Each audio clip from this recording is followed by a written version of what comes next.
Assalamualaikum warahmatullahi wabarakatuh. Pada pembelajaran video kali ini kita akan belajar tentang kelas 5 tema 7 pembelajaran 3 peristiwa mengisi kemerdekaan.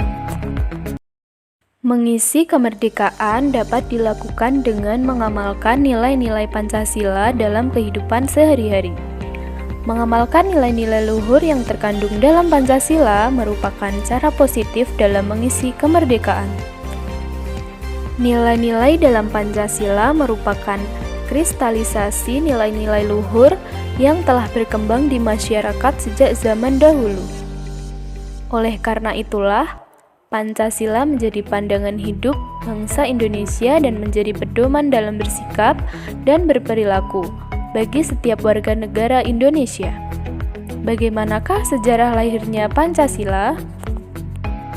Peristiwa lahirnya Pancasila. Pancasila berasal dari bahasa Sanskerta, yaitu panca dan sila. Panca artinya 5 dan sila artinya dasar. Jadi, Pancasila berarti 5 dasar atau 5 asas. Istilah Pancasila telah dikenal sejak zaman Majapahit. Terdapat pada Kitab Negara, Kertagama, karangan Empu Prapanca dan Kitab Sutasoma, karangan Empu Tantular. Dalam Kitab Sutasoma, Pancasila berarti berbatu sendi yang 5 atau pelaksanaan kesusilaan yang 5. Lahirnya Pancasila sebagai dasar negara terjadi pada saat sidang BPUPKI, Badan Penyelidik Usaha Persiapan Kemerdekaan Indonesia, yang pertama. Berikut usulan-usulan dasar negara yang disampaikan oleh 3 tokoh bangsa. Yang pertama ada Muhammad Yamin. Pada tanggal 29 Mei 1945, Muhammad Yamin mengusulkan 5 dasar negara, yaitu yang pertama, peri kebangsaan, yang kedua, peri kemanusiaan, yang ketiga, peri ketuhanan, yang keempat, peri kerakyatan, dan yang kelima, kesejahteraan rakyat. Dan yang kedua ada Profesor Dr. Mr. Supomo.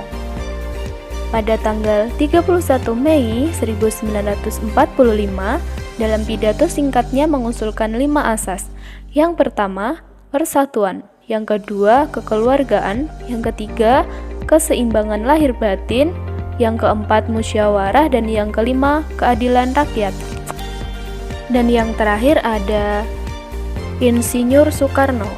Pada tanggal 1 Juni 1945, Insinyur Soekarno berpidato tanpa teks tentang calon rumusan dasar negara Republik Indonesia, yaitu yang pertama, internasionalisme, yang kedua, peri kemanusiaan, yang ketiga, mufakat atau demokrasi, yang keempat, kesejahteraan sosial, dan yang kelima, ketuhanan yang Maha Esa. Kemudian, untuk memberikan nama pada kelima dasar tersebut diusulkan istilah Pancasila. Dan pada tanggal 1 Juni 1945 dianggap sebagai hari lahirnya Pancasila sebagai dasar negara. Pada tanggal 18 Agustus 1945 disahkan Undang-Undang Dasar 1945 pada sidang Panitia Persiapan Kemerdekaan Indonesia atau PPKI, termasuk pembukaan Undang-Undang Dasar. Di dalam pembukaan Undang-Undang Dasar 1945 termuat isi rumusan prinsip dasar negara yang disebut Pancasila. Tepatnya pada alinea 4 yang berbunyi sebagai berikut. Yang pertama, ketuhanan yang Maha Esa, kemanusiaan yang adil dan beradab, persatuan Indonesia, kerakyatan yang dipimpin oleh hikmat kebijaksanaan dalam permusyawaratan atau perwakilan, dan yang terakhir, keadilan sosial bagi seluruh rakyat Indonesia.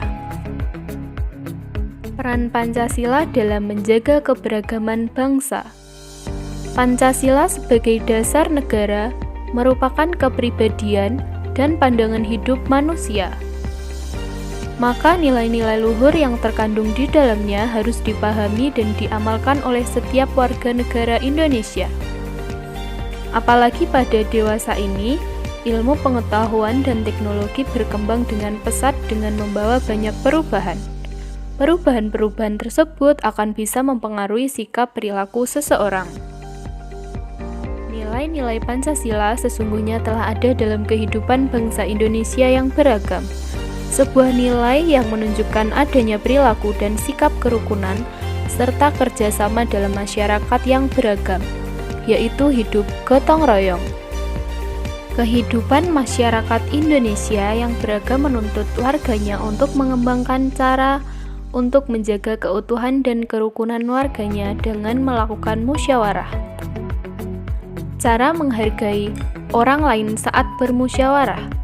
Yang pertama, tidak memotong pembicaraan orang yang sedang menyampaikan pendapat. Yang kedua, tidak memaksa pendapat kita. Yang ketiga, menghargai pendapat orang lain dan tidak boleh menganggap pendapat sendiri adalah yang terbaik. Sekian pembelajaran video pada kali ini, semoga bermanfaat untuk kita semua. Akhirnya, wassalamualaikum warahmatullahi wabarakatuh.